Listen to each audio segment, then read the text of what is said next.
nails. Cool. If I want to wear my hair down. Tony, you could think of like questions. If you think of anything, just be like, I have a viewer question. We'll take your questions live on air. That's a thing. We're live on testing. Oh, are we testing? Yeah. Are you testing or actually going? Live? We're live on testing. We're live testing. Live testing. This is Andrea. So, like, Right now, so. you can see us, hear us. Can you hear us, Facebook land? Okay. This is Andrea Yount. We are preparing for a Therapy Thursday, our weekly broadcast on mental health topics. Therapy Thursday is brought to you by Affinity Counseling Services and A Lovely Pause. This is a test. Affinity Counseling Services is located in Piggott, Arkansas, and Kennett, Missouri. We currently have 4 therapists in our office and are taking new clients. To join our sign-up sheet, visit counselingwithaffinity.com. And to find out more, you can call me, Kindred, at 870-324-5122 or 573-840-0440. Thanks. And A Lovely Pause is a local nonprofit created to provide community education, awareness, coping skills, and support for those with PTSD and other trauma-related disorders. Subscribers will be receiving a Angry August coloring page. Pages, multiple. Sign up at alovelypause.com or click the button on our Facebook page to start coloring away your anger. Thanks. This is a test. Our topic this week is controlling anger, and we're going to be doing 2 episodes today for Angry August because we will be gone next week. So controlling anger and trauma are today's episodes. With a special guest, Jillian. Yeah, Jillian will be joining us for our anger and trauma episode. So I think we're about to get started.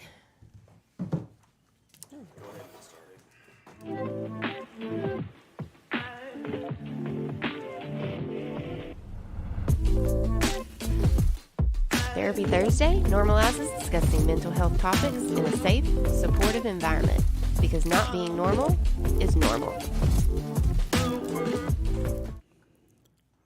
All right, welcome everyone to Therapy Thursday, our weekly installment here at Affinity Counseling Services, where we talk about different mental health topics from a personal and professional perspective. My name is Matthew Yount, lead therapist and president here at Affinity Counseling. I'm Andrea Yount, and I am the vice president of Affinity and the chairman of the board for A Lovely Pause. Stacy, I am a lead marketer at Hive Minds Marketing, and I am vice chair of A Lovely Pause. And behind the camera, as always, taking your comments, questions, and concerns, I'm Kindred. I am the office manager at Affinity and the secretary of the board for A Lovely Pause. All right, we're going to have to work on the confidence in your voice. I mean, you need to say that like, I am the secretary. No. Yes. Welcome, everyone. We are continuing our conversation on Angry August. We are talking about, what are we talking about today? Controlling anger? Controlling anger. Oh, boy. Well, this is something you don't have a lot of experience with. Matt's just calling me out all over the place today.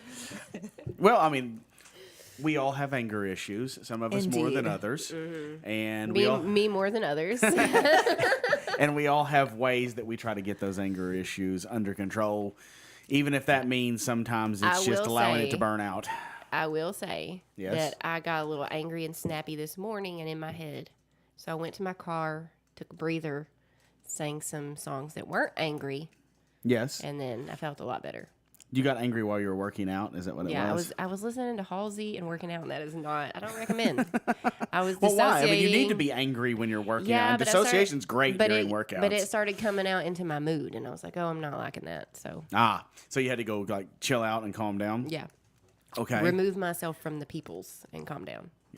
So was it the people's? Oh, you're talking about not the people that were making you angry. No, the people weren't making me angry. It's just that I was around people and I was a little snappy and I could feel it. So I just removed myself and calmed down before I let it project onto others because I could just feel it being like. Yeah. Well, I get you. that's management right there. Exactly. Man. So, I mean, Yeah. who doesn't know how to control their anger? Not me. Got this. That's why it is situational. The situation determines like what type of skill you're going to use in order to control your anger. So, because some circumstances you're not going to be able to get out of while you're angry. Yeah, and I'm not very good at controlling it in that situation. Like if I'm with people and and I continually get that stimulus of making me angry, I've got to remove myself and calm down before I can come back, or I'm just going to be like all over everybody. So let's talk about some of the different methodologies for controlling anger. It's situational. So some situations, if you have the capability to leave, sure, leave the situation if at all possible. But that doesn't necessarily help with the anger long term. It is a short term resolution to keep you from getting to a point where you're going to say anything that you might regret, or doing anything that might be out of character, out of the ordinary, something that could get you in trouble. It's just a way to remove you from a circumstance long enough not to do something ridiculous. But it's not good for long term, because all you're doing in that circumstance is leaving a situation. You're not solving any problems in that moment. So short-term response, yeah, if you can leave, by all means, good. But that's not always a possibility. Sometimes you can't leave a circumstance. Sometimes you get angry and like you're in the middle of a strong conversation, and leaving in that moment could actually make the other person more angry. That is one of the things about certain types of anger control, is it can trigger a response from another person. So if I'm in an argument with you and I'm like, you know what, I'm just going to take a minute and I'm going to go calm down. You, if you had abandonment issues, might read that as you're leaving me. Yeah. And, oh, how dare you leave? And then that makes them angry. Yeah, that just makes things worse. Yes. So now they're in wherever you left them, agitated, frustrated, stewing on it, feeling all of those abandonment issues and problems. And then the person who's out there just like chilling out, calming down, and like, oh, okay, I feel better now. I'm going to go have that conversation. Then they walk back into a wasp nest. Yes. So you walk back in and like immediately they're like, oh, here you Glad go. you're feeling better. 'Cause I'm not. Let me make it worse. So when you're in a circumstance where anger is involved, it is not always so easy to use certain coping skills because they can trigger other people. Some of the coping skills that you'll hear people say is like, take some deep breaths. That actually does work, but you have to be, like, I was going to say that because, like, we talked about last week about Avery and I. Yeah. And our relationship and being angry and how we butt heads. So in a situation with her, like I had said last week, sometimes I'm able to express my anger because I have to be loud and blunt with her and shock her, right? So I'm able to be like, hush, just really loud and silence. Shut it down. Yeah, but that's not always the best way to do it. A lot of times that's what I have to do to get her to listen to me, but then after that, I have to be able to bring it down and not continue that level of... Otherwise, it's just going to amp up. Exactly. The level. Yeah. So when I'm like that, when I allow myself to, if I ever allow myself to get to that point where I have to be shocking, I have to already be in a place where I know that I'm going to be able to de-escalate from there. Right. And I'm not going to continue that so that it gets worse. So like being able to be aware of the situation of, okay, this is getting out of control, and then bringing yourself back to coming back to yourself for a minute, and then taking a deep breath. Because I think if you're just like angry and you're just, that's not going to work. No, it's going to just like maybe signal something different to the other person that's in front of you. And If we're in the middle of an argument, I'm like,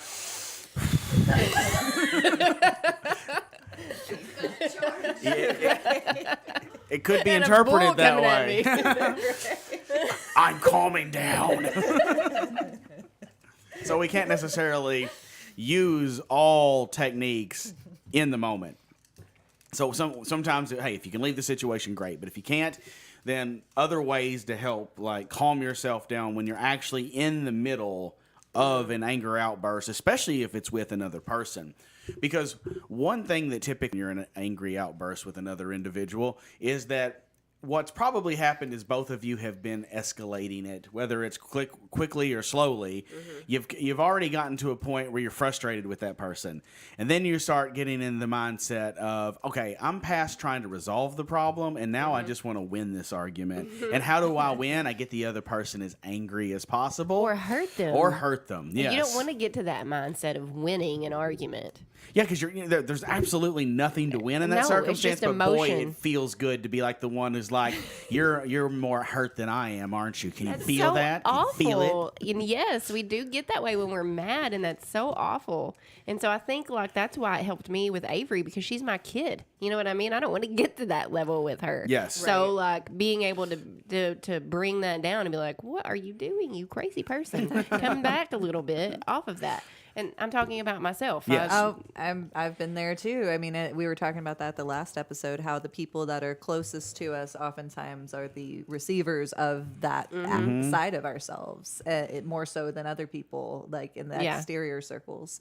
And but then afterwards, oh my gosh, like you're reflecting on it. You're like, oh man, that has been a source of, because River's getting into teenage years, and so like teenage years is fraught with Yeah. potential anger-inducing Yes. things. Yeah. And I've really had to be reflecting on how triggered I get about things and how I respond in those moments. Because man, sometimes I just want to, Yeah. arr, arr. Well, that's why one of the methodologies for anger control is if you are the more mature one in the room, you have to act like it. And that's not always easy to do. So if you're in an argument with a teenager, hopefully you're the more mature one in Right. the room.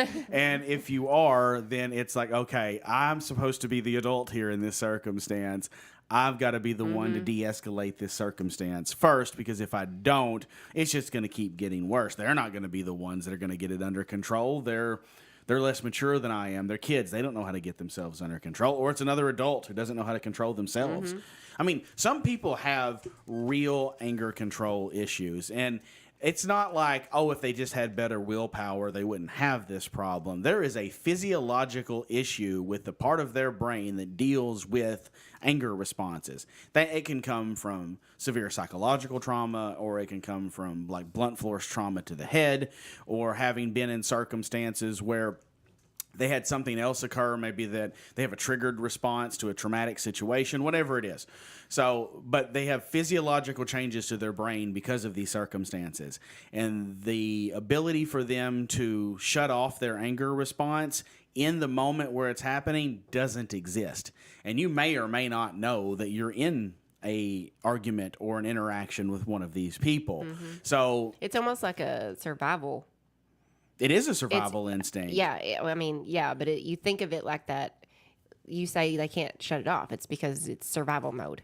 It is survival mode, but it's also, for people, it's survival mode on overdrive. And they don't have an escalation to survival mode. It goes from I'm okay to rage. And there isn't really much of an in-between. Maybe small little signs and gestures that indicate that they're about to hit that point, but then they just go to it. And you may not always understand that that's who you're dealing with in those moments. And having worked with a lot of people in circumstances that get angry real easily, I used to do work inside of prisons. I would do groups or individual therapy. And when you're dealing with people like that, a lot of those people have those anger issues, kind of what led them to prison in the first place. They couldn't control their anger. So I had to learn over time, this is a practice thing, is that if they're escalating, I am immediately de-escalating. So the louder they get, the calmer I get. The more they start to yell, the lower my voice tone goes. I want to immediately, at every instinctual level, not look like a threat. But I don't want to run either. It's kind of like dealing with a predator at yeah. that moment. It's like if you run, they're going to chase you. But I can't really fight back either, because we could both, or I could definitely get hurt. So instead, I'm just going to stay in my place, get calmer, and let them de-escalate. Because if I don't show any more signs of being threatening, that part of their brain will detect that and start to come down. And that works in less intense situations too. So like you're talking about in a prison, like in a really intense situation, but like if you're like on an everyday situation with your kid or with your spouse or whoever, if you see they're escalating and you start de-escalating, it helps them to recognize that they're escalating because they're the only one escalating at that point. And you're coming back down and remaining calm, and you're asking questions, and you're doing, you're the calm one in the situation. And whenever Matt was doing this with me, because he used to do this with me a lot, when he was first helping me get my anger under control, I would feel crazy. It would make me start to feel crazy or a little bit because I'm out of control in this moment. He's real calm. And I'm like, wait, I'm the one being ridiculous here. Yeah. And so it would make me recognize how ridiculous I was being in that moment because he was bringing it down so much. It takes a lot of control, like self-control, to Yeah. not get escalated by somebody doing that. And I think that's the challenge, because a lot of those people that maybe have those anger issues that are less aware of their triggers and how angry they get and how out of control they get, they're not going to have that self-awareness. And so to Right. be that other person takes a lot of skill Yes. and control of your own emotional triggers.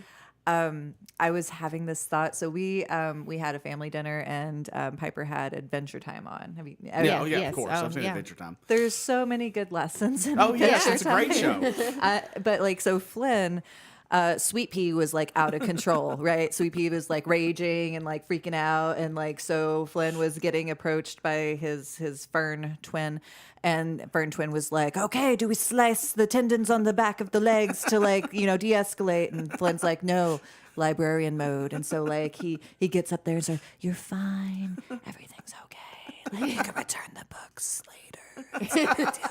No late fees." And then Sweet Pea de-escalated, right? Yeah. And I was like, "Yeah, Flynn, you're so wise." Hey, no, the show has great. It has great lessons, and one of the things that's so relatable is because they have so many lessons like that. That is an excellent way to bring other people down, is to lower your voice, to begin to calm yourself. What you'll have to watch out for, though, is this was what would happen sometimes, is that when you are de-escalating, the other person starts to recognize it, and then for a moment they recognize they're the one that's being crazy in the moment, and then they start to feel agitated and shame about that. Like, "Oh, you're making me look stupid right now." Yeah. And then they You're get mad treating me about like it. a child or Yes. yeah. Yeah, and that's the response you would always give. Yes, "Quit that's treating me. me like a child." Yes. I'm like, how am I doing that right now exactly? Look at you. You're just sitting there. You're mocking me. You're just being calm, but you're really mad. And it was trying to get me to get there where she was because she was angry in that moment. I wanted to fight. Yes. Yeah. And now, but sometimes we fought. Yeah. Sometimes in There- those moments it was like, okay, I see you really want to fight. Let's fight. And But if there was a way not to fight, we wouldn't fight. but sometimes Sometimes fighting you is need to get the energy out. fighting can be necessary and helpful as long as it's done fairly. Yeah. So, we're not name calling. We're not going at each other directly in a way to try to hurt each other. Yes, our voice tones are elevated. Yes, we're not necessarily respecting the "I'm not going to interrupt you" rule. But we're not doing anything to intentionally hurt one another. It's a release of the emotions in that moment. And there were times I had to pick fights with you Yeah. to get you to let your anger out because it was so guarded. Yeah, I wouldn't talk about it because I'm so ashamed of that part of me that I wouldn't let that part of me out. So he would actually have to pick fights with me to get me to even talk. And so that's where for me fights were helpful. And bless my grandma's heart. Bless my grandma's heart. She hated it so bad. No, she can't stand us. She could doing not that. stand it. She can't stand She conflict. would get the most mild version of him of us doing this, right?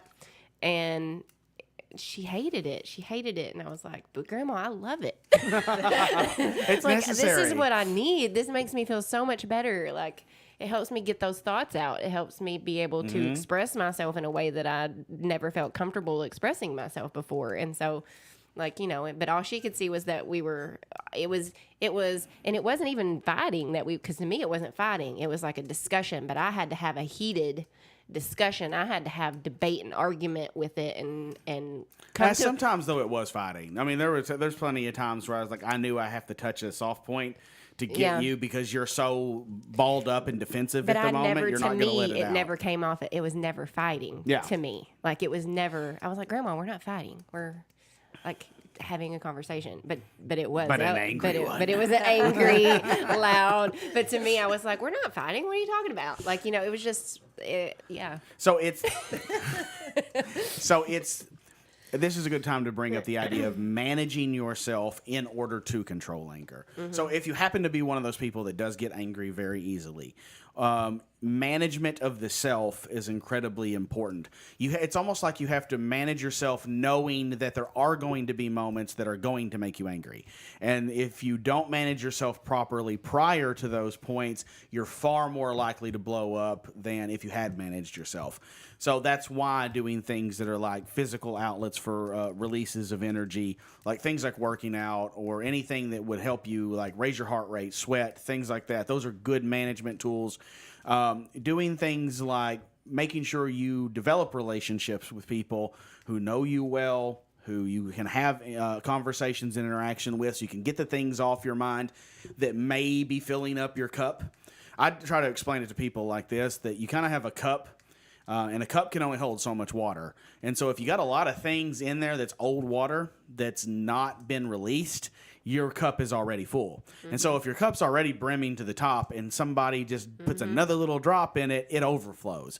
Now you have to deal with that overflow. So development of relationships or having a therapist or doing things like that that can help you release some of that old stale water, it allows you to like be able to take the few drops here and there that get put in, That's and you why don't have that blow up. I feel like I can handle my anger a lot better than I used to could. I'm still not great at it. My anger still controls me a lot more than I like to admit, but I'm a lot better than I used to be. And anybody who knew me a long time ago could testify to that.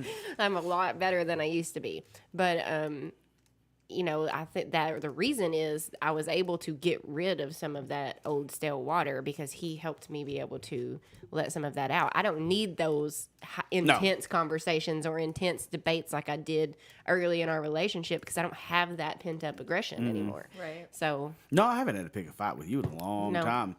No, I mean, I still get angry, but it's like new water. yeah, and it's mostly just current circumstances that you and I may not agree on, or we're both just tired. Yeah. And I mean, it may be like trigger old things. Like I still have those triggers. not but nearly as bad. But it's not nearly as bad as what it used to be. Yeah, so I mean, so that's part of the management too, is like healing past hurts, healing traumas.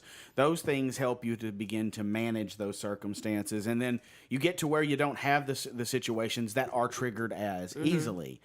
And those somatic experiences help. You know, you were talking about therapy and exercise and, whatever you need to do to get that energy dance, get it out of your body, Shed that old water. Yes, just shed it off. Yeah. Shake it off, like Taylor Swift says. Shake it off. Is that what that song was about? Sure. We're gonna go with that. I don't know if I've ever listened to it all the way through. I couldn't tell you. Well, the hater's gonna hate. Yeah. Hate. Thank you. So we're just going to shake. Shake it up. Okay, so moving on. But I will say that music absolutely can be helpful. Yeah. You guys have been talking about playlists. Yeah. And kind of playlists that are religious experiences, like songs that were religious experiences for you. Yeah. But music is one of the ways that can influence mood. And yeah, they definitely make music for angry people.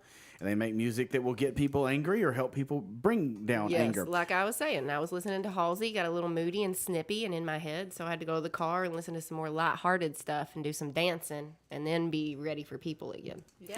I kind of like angry music sometimes, though. Yeah, Like if I'm in an same. angry place, I used to really like to listen to angry music because it would just help me, like when I was give an outlet to that frustration that I was carrying with me at a Yeah, time. and if you're singing it, like when you're alone, you're just like, rah, Yeah, it can elevate you, but it's kind of like some of those moments where you've kind of got that energy is stuck, and you don't have an outlet for it, and you just want to play something that gives you the ability to have that outlet, so that those feelings can come out of you. The problem becomes like if you're an angry person and you listen to angry music pretty well Only. exclusively. Right. Yeah. Yeah. Not good. No, you need him. You need it in those moments to have that release and get that energy out. But you don't need to just keep listening to it because it's a repetitive nature inside your head of the same message of you should be angry, and you It's got an atmosphere that It you is. create. And it's good to I have a playlist for all kinds of moods. yeah, You know? And sometimes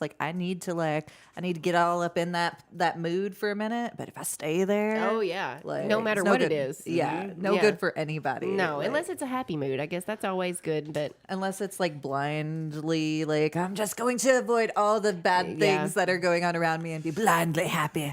and if somebody's always happy, then that's kind of annoying too. It is. That's true. Well, yeah. If anybody's any mood state all the time, it can get annoying. Mm-hmm. You need fluctuations in moods. So another thing that you can do to manage your anger is pay attention to the things that you have around you in your life. Like, what type of media do you consume? What kind of things do you talk about with people that you're around? What kind of people are you around on a regular basis? I don't know I think it's a YouTube documentary or something that may have been even on Netflix. I haven't seen it. This was just like somebody's recap of it, but they were talking about like how their dad, who was like in his 50s, was a really like kind, sweet individual, and then had gotten into watching a lot of far right-wing conservative media stuff, and then that began to think all the things that he consumed and a lot of conspiracy theories, and he just became an angry, hateful individual.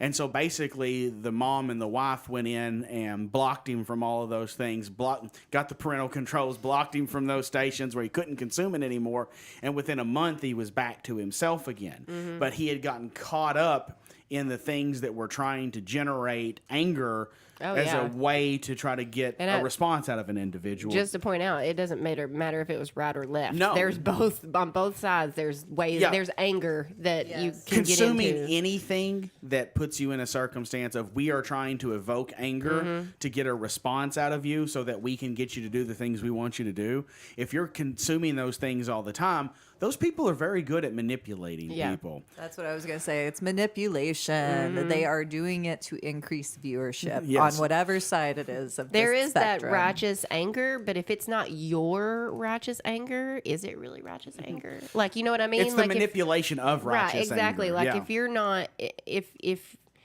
like we talked about before, righteous anger is the only healthy anger to have.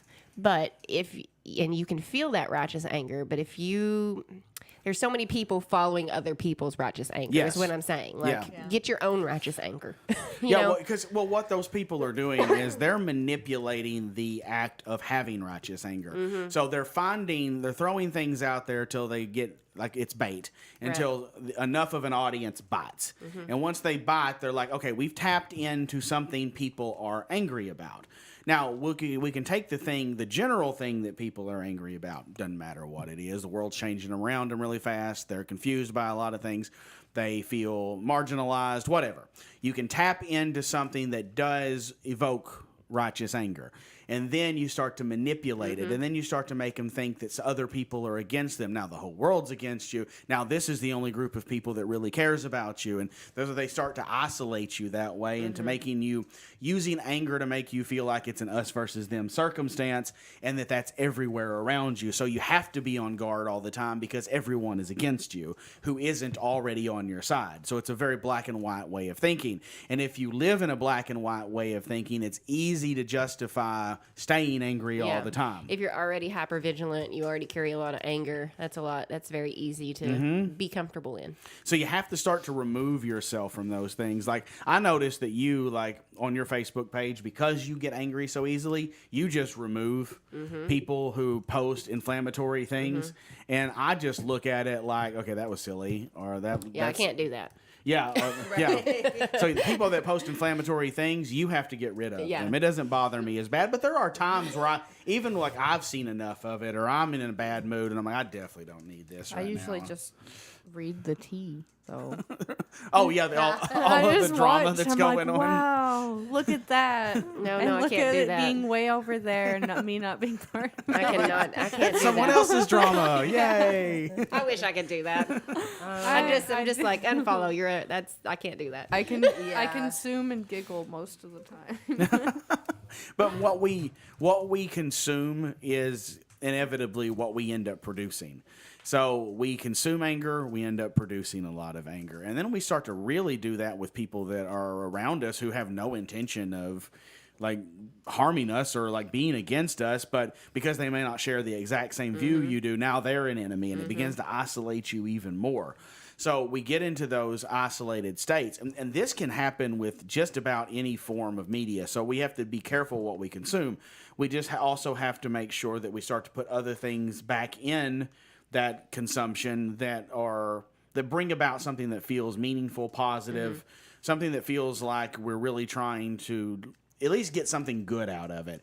The hard part is for some people is telling the difference between the two, because they think I'm angry about this. This is a good cause. I should continue to focus on this. They have a hard time saying, well, let's put that to the side and let's come over here and focus on something that's different, but a little more meaningful in a different way. They have a hard time doing that because they've shaped their personality to that. So we have to be careful with what we consume. I think the last part of it is we have to, again, surround ourselves with support systems. Yeah. We have to have people around us that can tell us when we're being angry and that our anger is affecting other people, or that people that can recognize when we're starting to get into that place and go, okay, hey, what's up?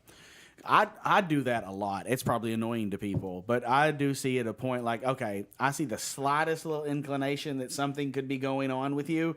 I just want to ask because I want to make sure, is that something that's going to like fester and grow and I'm going to have to deal with later when it's like this big? I'd rather deal with it when it's this big. So part of it's selfish, but part of it is I do care about the person and I don't want them to live in an agitated, frustrated, angry way. But I also don't want to deal with it when it's a big deal either. So that we do that with our kids all the time. We do it with They hate it more than anybody else. They do. They do. Well, we do it with our employees, with our friends. You know, it's just kind of like, hey, it seems like you're a little off or something's bothering you. What's going on? Give them ability to release that early so it doesn't become a big angry mess. Yeah. That everybody has to deal with, and then they feel bad about letting it out on everybody. Because if you're a people person and you blow up on somebody, then you go back and you feel bad about it, and then now you got all this guilt and shame and frustration about yourself. Yeah, that you didn't need. Yeah. You already got plenty of it. Yeah, it's like you didn't need to add any more to that pile. So it is good to surround yourself with a group of people who care about you, who recognize the problems that are going on, and can help you get all that stuff out before it becomes a major issue. So I think on that note, we'll just transition to the idea, if you don't have that in your life, or maybe the people you have in your life are just not good at that, or maybe the people you have in your life are making your anger, whatever it is, counseling is here to help. Yep. You can reach out to us if you're needing counseling services at Affinity Counseling Services on Facebook. That's AFFINITY. You can contact us here in our Arkansas office at 870-324-5122 or our Missouri office at 573-840-0440, or you can reach us at counselingwithaffinity.com. Anything else that you need to promote? You usually talk about a lovely pause at this point. We got some Angry August worksheets, and like I said, we've got our raffle. So we've got a meeting this weekend, so I'm sure after the meeting, we'll have a lot more stuff to talk about. So yeah, good. So we're going to be starting that raffle here soon to help raise money for a lovely pause. All right, we'll talk more about what we're raffling later, but I think we already told Did we? them what we were raffling off. Yeah, I think we did that last oh, week. did we? We touched on it. Yeah, Oh, and yeah. okay. Well, yeah, it's meat. Yeah, Yay! we're raffling off, starting off $200, right? Yeah, $200 worth of meat from Garcia's Meats. Yeah. Located in Marmaduke, but also online. What's the website? www.4x4garciasmeats.com. The number 4, the letter X, and then the number 4. Yeah, right? like 4x4. 4x4. Okay, Yeah. cool. Yeah. And I've heard really excellent reviews, by the way, on the It's quality. great. Yeah, I'm Yeah. going to have to order some for myself. But we're going to be giving away $200 there. And then for every $1,000 you raise, I think, what are you going to do? Add We're another going to add $200? another $200 worth of meat. Great. So, So Yeah. the more people put in, the more chances to win. So, Yep. all right, that'll be cool. We'll get more details on that later on. yes. All right. Well, thank you for joining us. If you're watching us live today, we're going to do a second episode Yep.